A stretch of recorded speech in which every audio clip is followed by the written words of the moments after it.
record करते थे. So we'll see today's session is like how do we create the data, the different ways to create the data frames. Okay, right. So we can create the data frames based on the different things. So either you can take the help of the tuples, a list of tuples, okay, a group of tuples together to create multiple rows thing. You can also have a list of dictionaries. We can go with Python dictionary. All we can also read the data from the CSV file or the Excel file also. So now when you get into this particular thing, so first we are seeing how do we create this particular data frame with the help of the CSV file. Now, if you want to do this particular thing, so we have this particular method here called as pandas.readCSV. This is going to read my CSV file. So we are just telling what is the particular file that you want to read. Okay, this data, the complete file will be read, okay, with the help of the CSV and will be put into this particular data frame. What if it's a dynamic read I have to do? How do you do that actually? For example, if at all my sales report, okay, Yeah. on a daily basis, my sales report keeps changing. The file. Sales file keeps changing. Now Yes. I need to read from that file, put it in the database. Okay. Now you can prompt, we can prompt the user to enter the file name. Acha. Okay, we have seen with how do you do the prompt, we have an input. Correct. Yeah, through the input we can ask this one that we can capture into a variable. That variable can be placed here. So in that case, what happens? That respective file will be called. So I told you one more thing is if the file is in the same directory, so you'll be giving directly the file name. If it is a different directory, you need to give the full path of it. Full path. So generally, like if you have all the reports you would have maintained in one single location. So then, okay. So we can do one thing is that location ka, the starting ka jo location path rehta, we can pre-code it into one variable, and the file name is one variable. You can we can add concatenate that and make it as a new path. Achha. So I see karke, so you can pick from anywhere because the sales data you'll not be having the place where you have the Python file generally when you talk in the real time. So in that case, we can dynamically make a path in that particular way. Okay. Okay, and not only that, see sometimes you have a very large amount of data. So now you want to pick only a selected rows or only a particular say you have millions of rows. I just say I want to get some first 1,000 rows or 2,000 rows or something. We can even specify the numbers, n rows. So we have the parameter for this called as n rows. We'll see later. So n rows is equal to 500. It will get me only 500 rows from there. Yeah, sorry. N rows. So what is they call it as? Sorry. There is a parameter called as n rows is equal to just specify 500. This will get me 500 rows. So we have the various options here. So sometimes in the CSV file, what happens is you might not have the headings. That can be one criteria. The second thing is it might have see before headings you have some kind of a descriptive data. Might be like some information about that file. Okay, and you don't want to read that particular data and you want to read from the actual data. Okay, so that means you want to skip some starting rows, some 2 rows or 3 rows, you have some descriptions and all this thing. You want to skip that. So when we have something called as a skip rows, we have the various parameters in the read CSV. So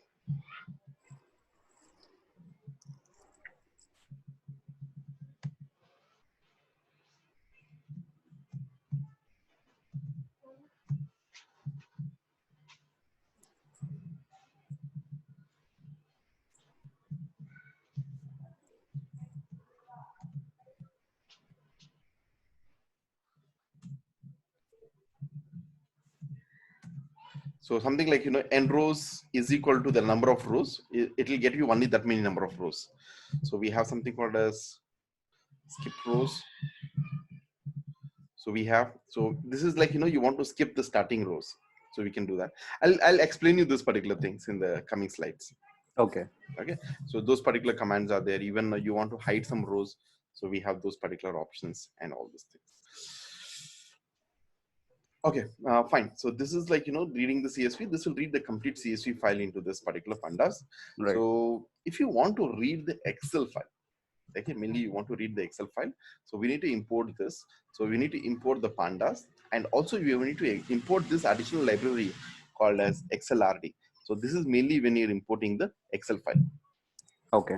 XLRD. So you need to import, and then you can see for reading this particular Excel file, we have this particular data frame dot is equal to pandas.read Excel.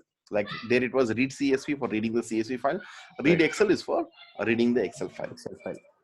So here I have tried giving this complete path, and you can see slash the complete file name with the extension. Okay, as I said, if it is the same location, you just only the file name is sufficient. Otherwise, you need to give the full this one. Okay. One more thing is when you're reading the data from the Excel. So in the Excel, what happens in the Excel workbook, it will have a collection of worksheets. Fine. So now you will be reading the data from a particular worksheet. So we need to specify even so which sheets you're trying to read. You can see here I'm giving a comma, and then if I'm giving the name of the sheet. Either you can give the sheet number, index number, or the name. So Okay. I think so. It will read only that particular sheet from there. Right. Okay. In the case of read CSV, it is a single sheet, but here it will be a multiple sheets.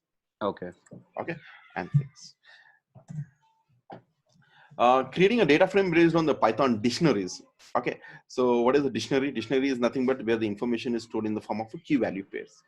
Okay. Right. So like example, I wanted to have a data like this. Okay. So we have this is my like generally what I use in my Excel. This one, no. So for our calculation and all, I use similar kind of data in Excel. So where I say I have 6 different subjects. Okay. And this is the marks, test marks. So I say this is the subject 1, test 1 marks, test 2, test 3. Okay. All the subject, what I said for test 1 for all the subject marks. This is a test 2, all the subject marks. So I want to have something like data like this. So where it should be like, this should be the column subject 1, 2, 3, 4. Okay.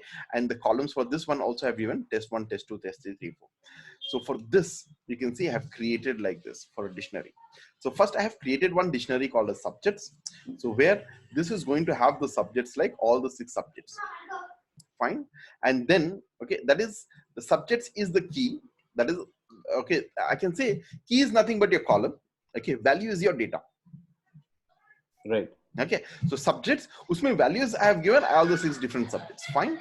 And then I'm using this test 1 as the key, and this is the marks for this test 1. So it is created like this. A test 1 is the key, and this is the marks for that particular test 1. Okay. Okay, and I say something like I just said test 2, and this is the marks. Okay, so test 2 is the key. That means here test 2 is the key, and this is the marks for that particular key. So the same way I've just created this test 3 is the key. Okay, and this is the marks of that particular test 3. Okay, so yep.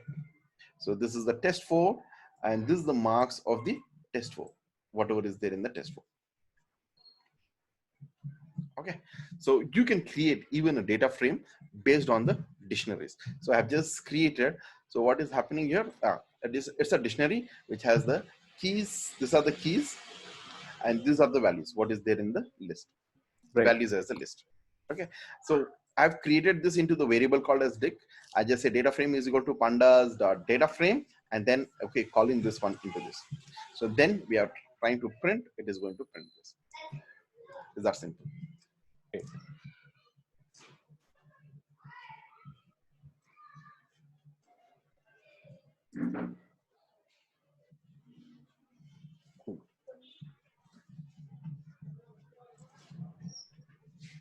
Okay.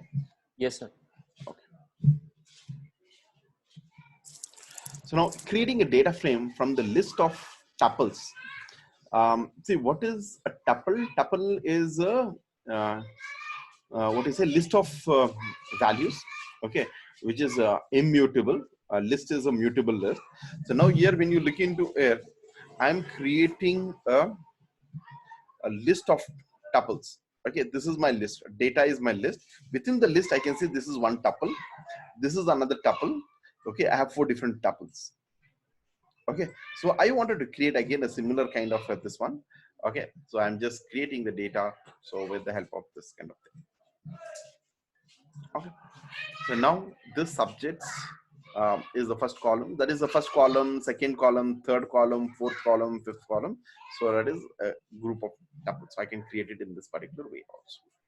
Okay, so now in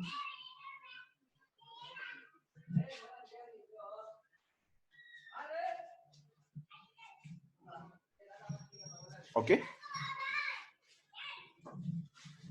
fine. So this can also be created in this particular way.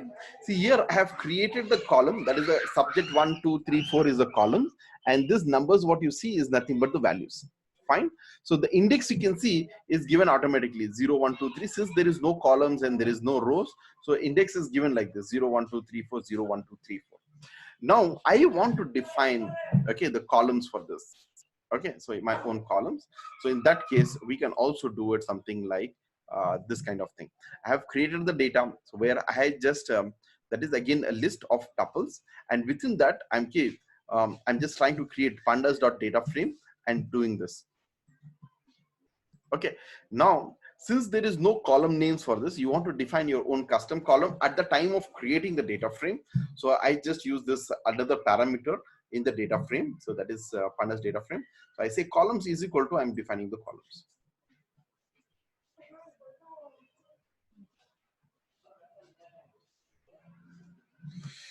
Okay, so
yeah, so you can see I've just defined the column headings for this. The subject 1, 2, 3. See what has happened was my data was like this without the columns. Right. So if I try to create like this, so there is no headings and there is no index. So this is my numbers, whatever the list is there. So I have put this in. So it's a collection of what do you say, tuples. No, so we have 2, 3, 4 tuples. All the tuples have been arranged like this. Fine. Now I want to say these are nothing but my test. These are my columns and all these things. So we can use this particular thing. So in that case, so I'm just using this particular thing here. Okay, comma, columns. So we just specify the columns and we just say what is that columns you want. I say I want the columns to be given as test 1, 2, 3, 4. Okay, since it is again a list, I'm just defining a list. I say test 1. I say comma, test 2, comma,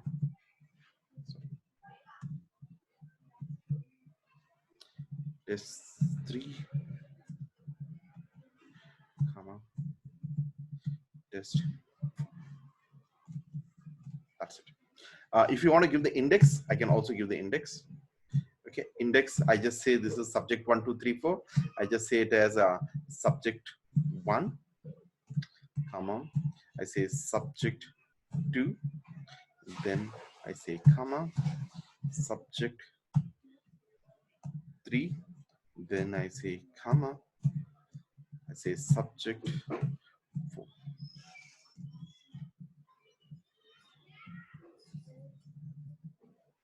Yeah. So when you look into this particular code, I just written it like this. So I can break it. Yeah. Got it. So when I have created based on this particular list, it is just a collection of list, but I want to define this particular the rows and the columns. So when I specify the columns, Okay, when I specify this particular columns, this is going to create as a column headings. Okay, and if I'm not specifying the columns and rows, what is happening? The default was the columns were 0, rows also were 0. When you look into this particular thing, so the columns and the rows both were 0. Correct. Okay, so it was like say 0 1 2 3 4 1 2 3 and say 0 1 2 3.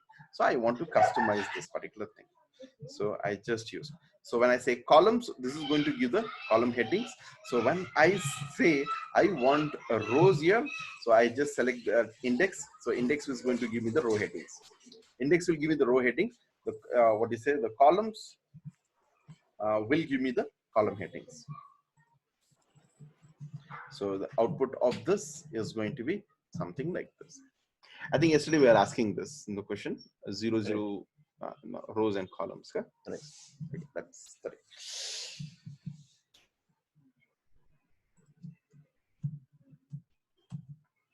Okay, create a data frame from a list of dictionaries. Okay, now the previous one was a list of tuples. So here I have used a collection of tuples. Okay, it's a list. So this one is your list. Inside the list, we have the tuples. Now we are trying to create a dictionary based on the list of dictionary from group of dictionaries. Okay, dictionary of dictionary, list of dictionary. In the list, we have a dictionary. So when you look into this particular thing, so we have a list. Inside the list is the dictionary. So subject 1 is 45. You can see the marks here. Subject 1, 45. Subject 2 is 67. Subject 3 value is this. Okay, so subject 3 is 45. Subject 4 is this. Again, subject 1. So this will be for the test 1. Again, for test 2, I did subject 1, this, subject 2, this, something like this. Right. Okay. Okay. So we can create it something like this also. So the output of this is going to appear something like this. As I said, the keys are going to be the column headings. The keys are going to be the column heading. Subject 145. Okay, so subject 167 for the second row. Okay, so subject 176 for the third row. Subject 149 for the fourth row. It is going like that. Right. Okay, but here I have repeated the subject again, but here it is like this. Yep. Got it, sir. Yeah. So okay. Yeah, that was like the different ways to create dictionaries. Sorry, a data frame. So we can create from the CSV, we can create from the Excel. So we can create with the help of list of tuples. We can also create with the help of list of dictionaries.